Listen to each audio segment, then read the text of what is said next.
រឿងខ្មោចដើមអំពិលរឿងនេះកើតឡើងនៅភូមិដាច់ស្រយាលមួយក្បែរព្រៃក្រាស់ក្នុងប្រទេសកម្ពុជានៅជាយភូមិនោះមានដើមអំពិលចាស់ទ្រុឌទ្រោមមួយដើមដែលមានអាយុរាប់សិបឆ្នាំអ្នកភូមិចាស់បាននិយាយតគ្នាថាទីនោះមានវិញ្ញាណអាក្រក់សន្ធិដ្ឋនៅហើយអ្នកណាដែលហ៊ានដើរឆ្លងកាត់ក្រោមដើមអំពិលនោះនៅពេលយប់ជ្រៅតែងតែជួបប្រទះនៅហេតុការណ៍ចម្លែកនិងគួរឲ្យខ្លាចមិនអាចពន្យល់បានយុវជន4នាក់ថ្មងភូមិដែលមានចិត្តក្លាហានដោយសារមិនសូវជឿរឿងអបិយជំនឿបានសម្រេចចិត្តទៅសាក់លបងការពិតពួកគេបានណាត់គ្នានៅពាក់កណ្ដាលអត្រាតហើយនាំគ្នាទៅកាន់ដើមអំពិលនោះពេលទៅដល់ស្ថានភាពនៅទីនោះស្ងាត់រងំខុសពីធម្មតាគ្មានសំឡេងសត្វល្អិតគ្មានសំឡេងខ្យល់បក់មានតែភាពងងឹតសូន្យស៊ុងពេលពួកគេចាប់ផ្ដើមដាយកាត់ក្រោមមែកឈើដ៏ធំរបស់ដើមអំពិលស្រាប់តែមានខ្យល់ត្រជាក់បក់មកប៉ះរោមកញ្ចក់របស់ពួកគេភ្លាមនោះពួកគេបានឮសំឡេងខ្សឹបខ្សៀវចម្លែកពីគ្រប់ទីម្នាក់ក្នុងចំណោមនោះបានលន់មាត់ថាឮអត់សំឡេងស្អីនឹងអ្នកផ្សេងទៀតចាប់ផ្ដើមភ័យខ្លាចប៉ុន្តែបានព្យាយាមលាក់ការភ័យខ្លាចនោះ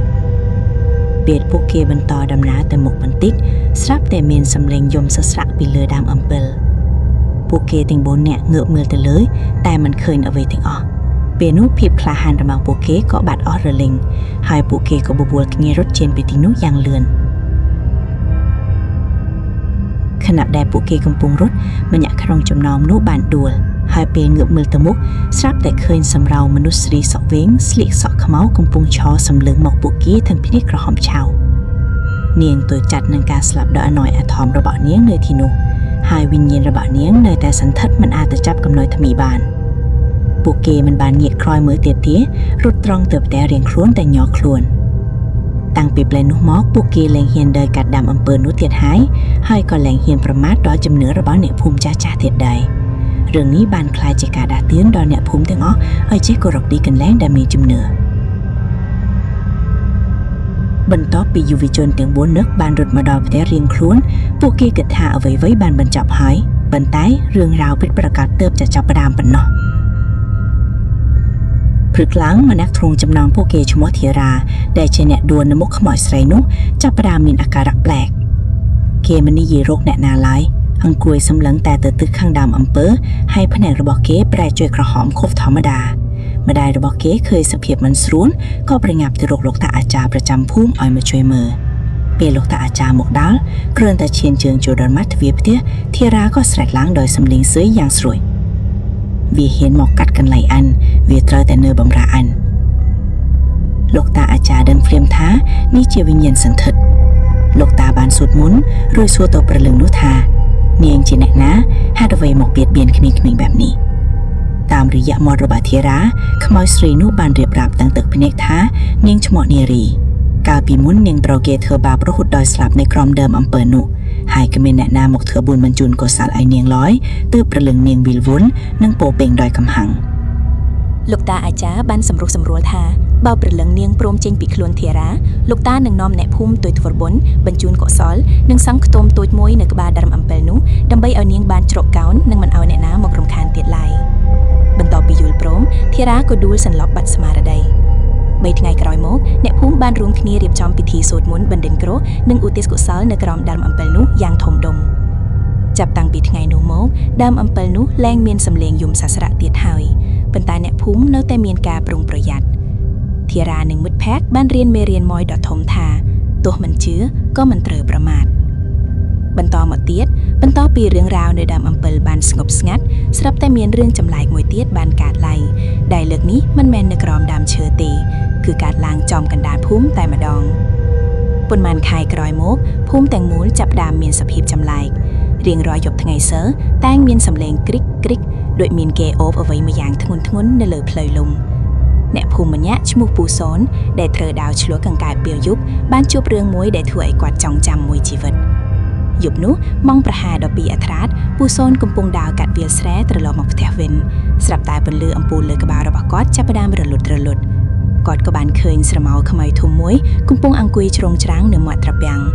ដោយស្មានថៃជាចៅឬអ្នកភូមិដូចគ្នាគាត់ក៏ស្រែកសួរអ្នកណានឹងមកអង្គុយធ្វើអីទាំងយប់ស្រមោលនោះមិនឆ្លើយតែចាប់ផ្ដើមងាកកយឺតមករកគាត់អ្វីដែលគួរឲ្យរន្ធត់បំផុតនោះគឺករបស់វាវែងទៅហើយមុខរបស់វាគ្មានភ្នែកគ្មានច្រមុះមានតែមាត់ដ៏ធំដែលកំពុងសោយដាក់គាត់យ៉ាងគ្រឹះហឹម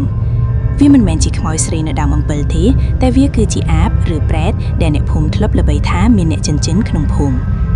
ពូសូនភ័យឡើងលុះព្រលឹងគាត់រត់បណ្ដាស្រ័យហៅឲ្យគេជួយបណ្ដា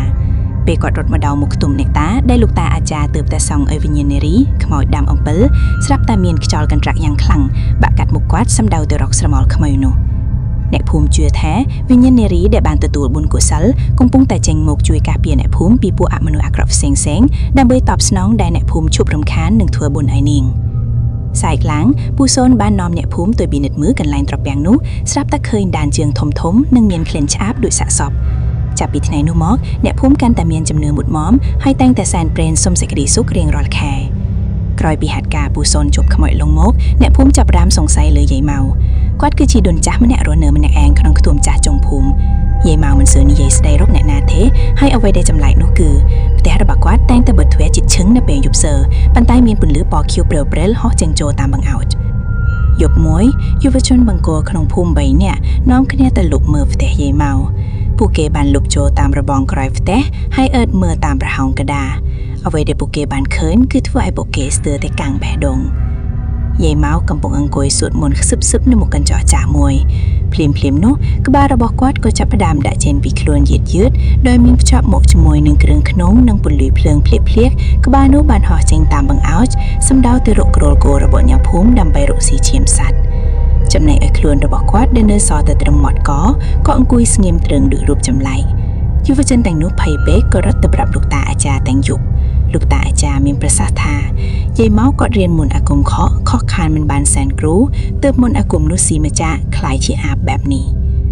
លោកតាអាចារ្យបាននាំអ្នកភូមិទៅពាត់ផ្ទះយាយម៉ៅហើយយកបន្លែក្លាប់បន្លែដែលមានបន្លាទៅដាក់ជុំវិញខ្លួនប្រអាងរបស់គាត់ដើម្បីកុំឲ្យក្បាលនោះចូលមកវិញបានពេលជិតភ្លឺក្បាលអាបនោះហត់ត្រឡប់មកវិញតែអាការៈស្លន់ស្លោព្រោះវាមិនអាចចូលក្នុងខ្លួនបានដោយសារខ្លាចបន្លាវាហក់បុកចុះបុកឡើងរហូតដល់កម្លាំងអរុណតីពន្លឺព្រះអាទិត្យចាប់ផ្ដើមរះឡើងក្នុងសំឡេងស្រែកយ៉ាងឈឺចាប់វិញ្ញាណអាក្រក់នោះក៏រលាយបាត់ទៅជាមួយពន្លឺថ្ងៃចំណែកឯយាយម៉ៅក៏ដាច់ខ្យល់ស្លាប់ក្នុងពេលនោះដែរចាប់តាំងពីពេលនោះមកភូមិទាំងមូលក៏បានត្រឡប់មករកភាពសុខសាន្តវិញព្រលឹងនារីនៅដើមអំពើក៏លែងចេញមកលងបន្លាយគេទៀតដែរព្រោះភារកិច្ចការពារនឹងភូមិរបស់នាងបានបញ្ចប់ហើយ